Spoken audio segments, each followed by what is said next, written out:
Assalamualaikum dan hai murid-murid. Bertemu lagi bersama dengan Cikgu Umairah di dalam kelas Bahasa Melayu tahun 2. Baiklah, untuk sesi PTPR kali ini kita akan memfokuskan kepada kemahiran bahasa mendengar dan bertutur, di mana kita akan mendengar, mengecam dan menyebut ayat majmuk. Sebelum itu, cikgu ingin tanya kepada murid-murid, masih ingatkah lagi apakah itu ayat majmuk? Okey, jika murid-murid masih ingat lagi, ayat majmuk itu ialah ayat yang mengandungi satu atau lebih ayat tunggal. Dan di dalam ayat majmuk mempunyai kata hubung. Contoh kata hubung seperti yang kita pernah bincangkan pada kelas sebelum ini ialah dan, atau, tetapi, kerana, lalu dan sebagainya.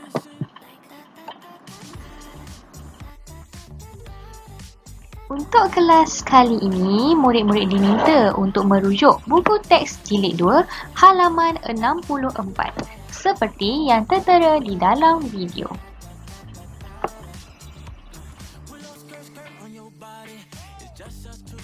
Kita akan baca bersama-sama petikan yang terdapat pada halaman tersebut. Cerita Dino. Hai kawan-kawan, nama saya Dino. Saya anak bongsu dalam keluarga tetapi saya tidak manja. Ibu dan ayah mahu saya menjadi anak yang berjaya. Oleh itu, saya akan belajar bersungguh-sungguh supaya berjaya dalam pelajaran. Ibu serta ayah pasti berbangga akan saya. Saya membuat kerja-kerja rumah tanpa disuruh oleh sesiapa. Setiap pagi, saya mengemas katil sendiri kerana tidak mahu menyusahkan ibu. Saya juga membasuh pinggan mangkuk selepas bersarapan, makan tengah hari atau makan malam. Saya sayang akan semua anggota keluarga saya. Saya sayang akan ibu, ayah, abang, kakak dan adik. Baiklah murid-murid, setelah kita baca petikan itu tentang cerita Dino, terdapat beberapa ayat majmuk.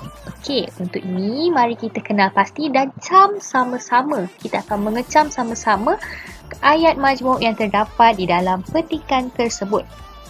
Baiklah, kita tengok perenggan yang pertama. Terdapat ayat yang mempunyai kata hubung, iaitu ayat majmuk lah.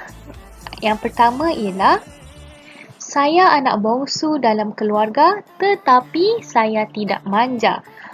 Kata hubung yang terdapat di dalam ayat majmuk tersebut ialah tetapi. Seterusnya, perenggan yang kedua, ayat ibu dan ayah mahu saya menjadi anak yang berjaya. Di sini kata hubung yang digunakan ialah dan. Okey. Ayat yang ketiga pula ialah oleh itu saya akan belajar bersungguh-sungguh supaya berjaya dalam pelajaran. Kenapa ini merupakan ayat majmuk? Sebab ada kata hubung iaitu supaya. Baiklah, seterusnya ialah ayat ibu serta ayah pasti berbangga akan saya.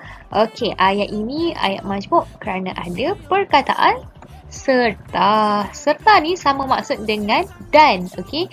Dan ia merupakan kata hubung. Seterusnya, saya mengemas katil sendiri kerana tidak mahu menyusahkan ibu. Okey, ayat majmuk ini mempunyai kata hubung kerana. Okey, seterusnya, saya juga membasuh pinggan mangkuk selepas bersarapan, makan tengah hari atau makan malam. Jadi, kata hubung di dalam ayat majmuk ini ialah atau. Dan yang terakhir sekali, saya sayang akan ibu, ayah, abang, kakak dan adik.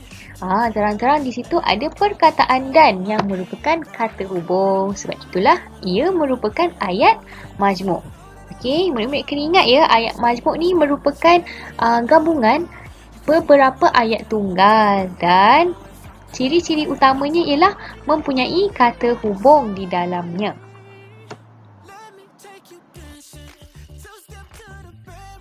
Baiklah, dari petikan yang kita baca dan kita kenal pasti tadi, ayat majmuk, terdapat beberapa kata hubungnya. Okey, kata hubungnya termasuklah perkataan tetapi, serta, kerana, supaya dan atau. Okey, ini merupakan contoh kata hubung. Ini yang kita dapat kenal pasti tadilah. Jadi, tanpa melengah lagi,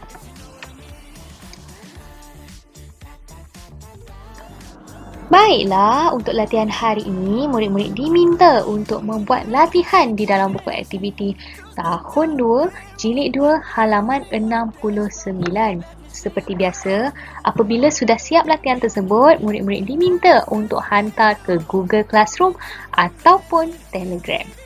Jadi,